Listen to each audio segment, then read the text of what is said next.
Vogliamo aprire la Bibbia nel libro di Genesi, capitolo 32, leggeremo dal verso 24, Genesi capitolo 32 dal verso 24 fino al verso 32. Alleluia. Alleluia. Genesi capitolo 32 dal verso 24 fino alla fine del capitolo che finisce al verso 32. A Dio sia la lode. Giacobbe rimase solo e un uomo lottò con lui fino all'apparire dell'alba. E quando quest'uomo vide che non lo poteva vincere, gli toccò la giuntura dell'anca. E la giuntura dell'anca di Giacobbe fu slogata, mentre quello lottava con lui. L'uomo disse: lasciami andare perché spunta l'alba. E Giacobbe: non ti lascerò andare prima che tu mi abbia benedetto. E l'altro gli disse: qual è il tuo nome? Egli rispose: Giacobbe. E quello disse: il tuo nome non sarà più Giacobbe ma Israele, poiché tu hai lottato con Dio e con gli uomini e hai vinto. Alleluia. Giacobbe allora gli disse: ti prego, palesami il tuo nome. E quello rispose: perché chiedi il mio nome? E lo benedisse lì. E Giacobbe chiamò quel luogo Peniel, perché disse: ho visto Dio faccia a faccia e la mia vita è stata risparmiata. Il sole sorgeva appena egli ebbe passato Peniel e Giacobbe zoppicava dall'anca. Per questo fino ad oggi gli israeliti non mangiano il nervo della coscia che passa per la giuntura dell'anca, perché quell'uomo aveva toccato la giuntura dell'anca di Giacobbe al punto del nervo della coscia. Amen. Fin qui la lettura della parola di Dio. Questa sera la parola di Dio ci ricorda l'esperienza di Giacobbe, la lotta di Giacobbe con Dio. Giacobbe ha lottato con Dio. Gloria al Signore. Un periodo della vita di Giacobbe molto molto difficile, perché stava scappando, per anni è fuggito.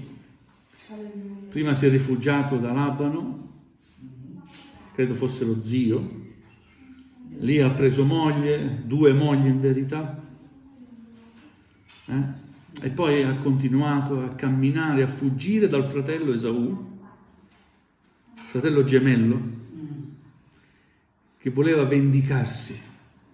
Sapete perché? Perché Giacobbe aveva ingannato il padre Isacco. Il padre Isacco, sapendo che stava per morire, Dio lo stava chiamando, doveva benedire il suo primogenito, no? Era tradizione, usanza, legge del periodo che tutto quello che poi era del padre passasse poi al primogenito, no? Pare che Esaù fosse il primogenito e con inganno Giacobbe, con la complicità della mamma, prese il posto perché il papà era cieco, non vedeva. Si scambiò con Esaù, ingannò il padre, facendosi benedire. Gloria al Signore. Fu benedetto dal padre, quindi tutto quello che era del padre poi passò a Giacobbe. Esaù, appena si accorse dell'inganno, voleva uccidere il fratello, per questo scappò, no? Giacobbe, e affronta un periodo difficile della sua vita, tanto che ha paura per lui, per se stesso, per la sua famiglia, per tutto quello che egli aveva, perché sapeva che il fratello era abile combattente, era un cacciatore, usava bene l'arco, quindi se combattevano sicuramente vinceva il fratello. Alleluia. Però Giacobbe mentre fugge, prega il Signore. E in questo momento di preghiera che egli eleva al Signore, capisce come deve agire, manda dei doni al fratello, no? Una prima volta manda dei doni, molti doni, chiedendo ai suoi servi: dite che questi doni sono da parte di Giacobbe, suo fratello, e chiede perdono, no? Il fratello rifiuta questi doni e avanza. Appena giungono i servitori di Giacobbe, dicono: tuo fratello non vuole sapere di doni, ti vuole ammazzare. Entra in crisi Giacobbe. Alleluia. Ha paura, prega il Signore e chiede al Signore che lo liberi. Signore, aiutami, liberami da mio fratello. Vuole uccidermi. Tu mi hai benedetto, mio padre mi ha benedetto, anche se ho ingannato, ho ricevuto la benedizione di mio padre. Io ho sbagliato. Ti prego, liberami da mio fratello. E rimane da solo. Abbiamo letto, Giacobbe rimase solo. Dobbiamo imparare a rimanere da soli con il Signore. Amen. A cercare il Signore in modo personale, non delegando altri. È bello dire pregate per me, sicuramente anch'io chiedo a tanti, pregate per me, no? Ma questo non vuol dire che io non debba pregare per me. Amen. Pregate per me, aiutatemi a pregare, ma anch'io pregherò per me. Perché in quel momento, quando si cerca il Signore e si rimane da soli con Lui, tutte le nostre resistenze vengono a cadere, e se vogliamo qualcosa dal Signore dobbiamo imparare a prendercela. Alleluia. È un insegnamento che anche Gesù fa quando dice: il regno dei cieli è preso a forza dai violenti. Cosa vuol dire? Non è che i violenti sono benedetti, no? Ma chi è determinato nella preghiera, nel chiedere, viene particolarmente benedetto. Purtroppo spesso preghiamo in modo superficiale, non vediamo l'ora che finiamo di pregare. Invece vogliamo passare del tempo in preghiera. Vogliamo imparare a trascorrere il tempo in preghiera. Giacobbe rimase solo e un uomo lottò con lui fino all'apparire dell'alba. Dio si fa uomo, appare in forma umana e lotta con Giacobbe. C'è una lotta, e tante volte la preghiera è una lotta. Ma come? Ma il Signore è buono, ma come? Dobbiamo lottare con Lui? Cosa dice il Signore? Picchiate, bussate, finché non vi sarà aperto. Alleluia. E stamattina abbiamo letto, riguardo alla preghiera, la parabola del giudice iniquo, cattivo, no? C'è questa donna bisognosa, che anche se il giudice non gli risponde, questa donna rimane lì, non se ne va. Mi devi fare giustizia. Guarda, io aspetto, non so quando, ma io non me ne vado, ma tu mi devi fare giustizia. A me? Alleluia. Sarebbe bello che ogni credente che va in chiesa potesse pregare il Signore dicendogli: Signore, io non uscirò da questo luogo finché tu non mi abbia benedetto. Alleluia. Che ne dite? Amen. È bello. Signore, io sto entrando nella tua casa, benedici il culto che ti offriremo insieme, i miei fratelli, le mie sorelle, la Chiesa, ma non farmi uscire da questo luogo senza una benedizione tua. Amen. Gloria a Dio. Alleluia. Giacobbe lotta. Chi ha la meglio? Dio è Dio. Amen. Dà un colpo all'anca facendo in modo che così, facendogli male, in qualche modo Giacobbe si arrendesse, no? Lasciami andare, sta facendo l'alba, devo andare. No.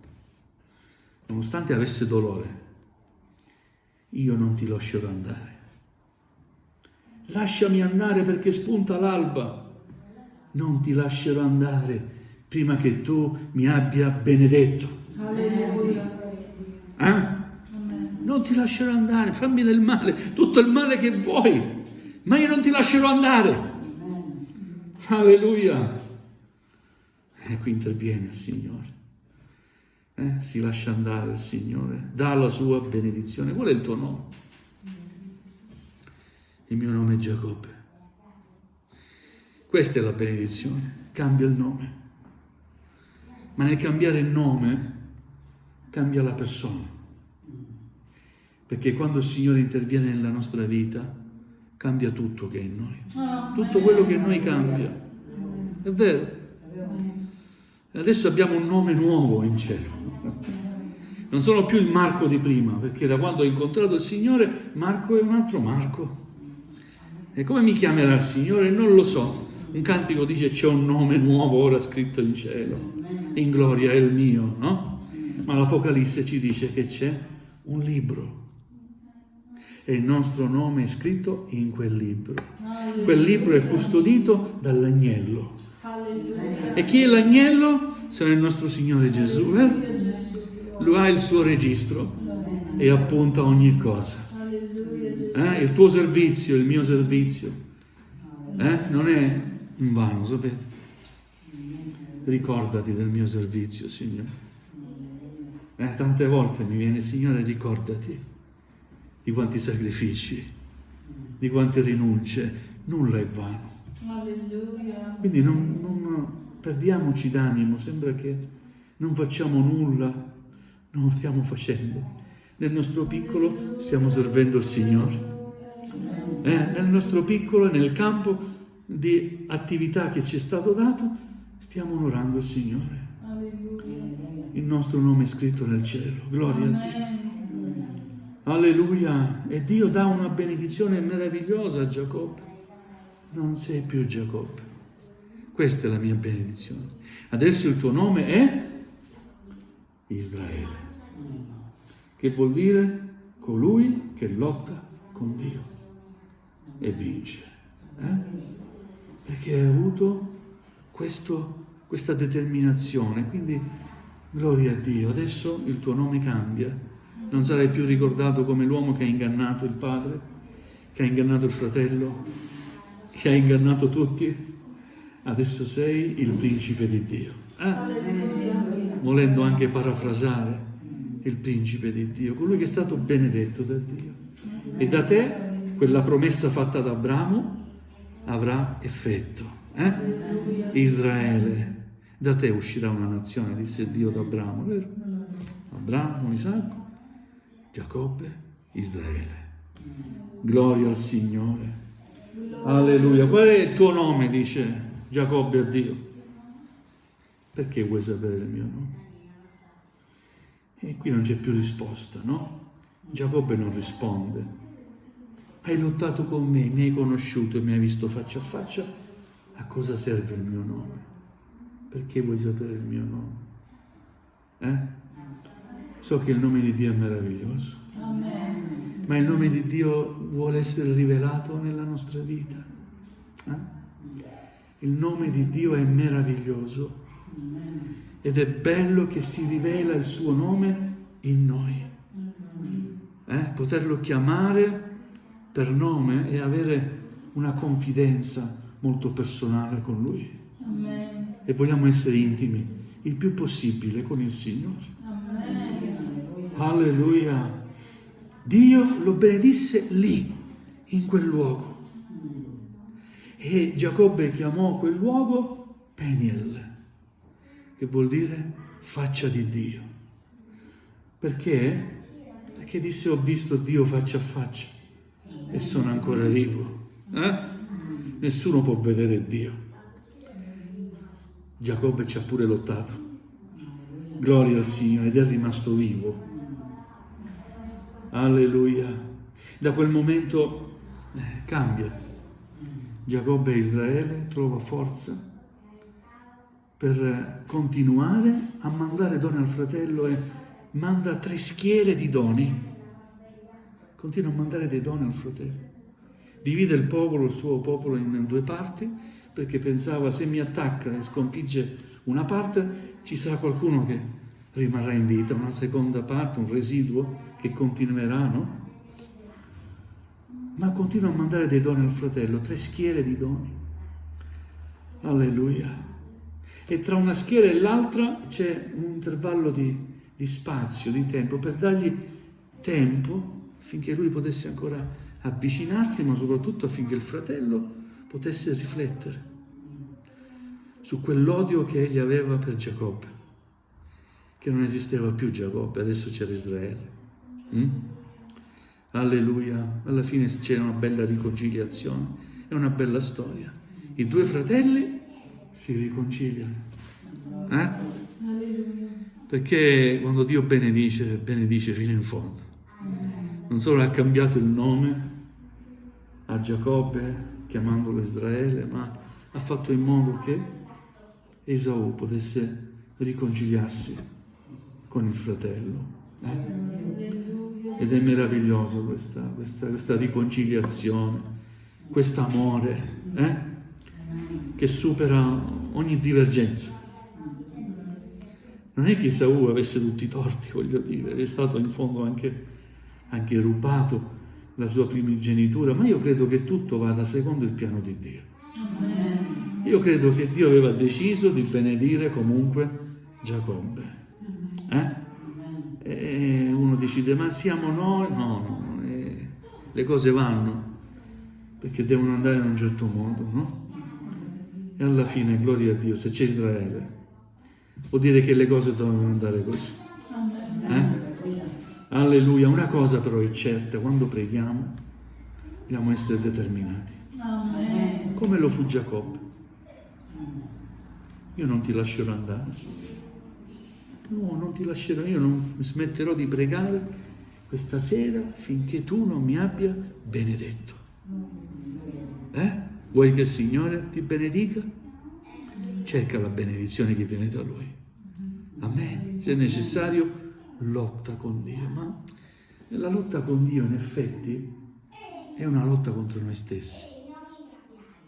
Perché tante volte mentre preghiamo siamo talmente stanchi che ci assopiamo, e allora dobbiamo lottare contro noi stessi per rimanere svegli. È vero? Oppure mentre preghi il pensiero c'è la pentola sul fuoco, ti distrai. È una lotta contro te stesso a volte.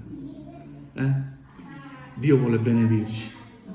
Lasciamoci benedire dal Signore. Alleluia. Vogliamo chiedere al Signore con insistenza e con quella fede che ci fa ottenere le cose che desideriamo in cuor nostro. È bello sentirsi dire: vai in pace, ti sia fatto secondo la tua fede. Sono parole dette da Gesù, vero? Vai in pace, ti sia fatto secondo la tua fede. Molti hanno avuto fede, veramente fede particolare, speciale. Una donna ha affrontato una folla mentre perdeva sangue. Se toccasse almeno il lembo della veste di Gesù, sarei guarita. Questa era la sua fede e l'ha portata a superare le persone che erano davanti. Togliete, fatemi passare, perdeva sangue, no? Toglieteli. L'ho toccato. L'ho toccato. Ed è stato subito guarito. Alleluia. Un altro esempio di fede di un'altra donna. Oh Signore, mia figlia è tormentata da un demonio. Ti prego, liberala. Silenzio da parte di Gesù. Signore, ti prego. Ma non è bene prendere il pane che dei figli per buttarlo ai cagnolini, perché quella donna non era ebrea, no? E quella donna invece, sì. Guardate le parole di questa donna, questa è fede. Dici bene, Signore, ma anche i cagnolini hanno bisogno delle briciole che cadono dalla tavola dei loro padroni. Alleluia. Io non me ne vado fin qui, dammi anche una briciola, Signore, ma io non me ne vado da qui. Donna, grande è la tua fede. Vedete come il Signore premia la fede e la determinazione. Gloria a Dio, possiamo dare gloria a Dio. Sapete, tutto è possibile per chi crede. Quello che chiedi, se lo chiedi veramente con fede, ti sarà concesso. Amen. Nel nome di Gesù, pregando Dio nel nome di Gesù, ti sarà concesso la benedizione che chiedi, la liberazione, la risposta, la guarigione. Gloria a Dio. Alleluia. Vogliamo pregare il Signore. Andiamo a chinare il nostro capo.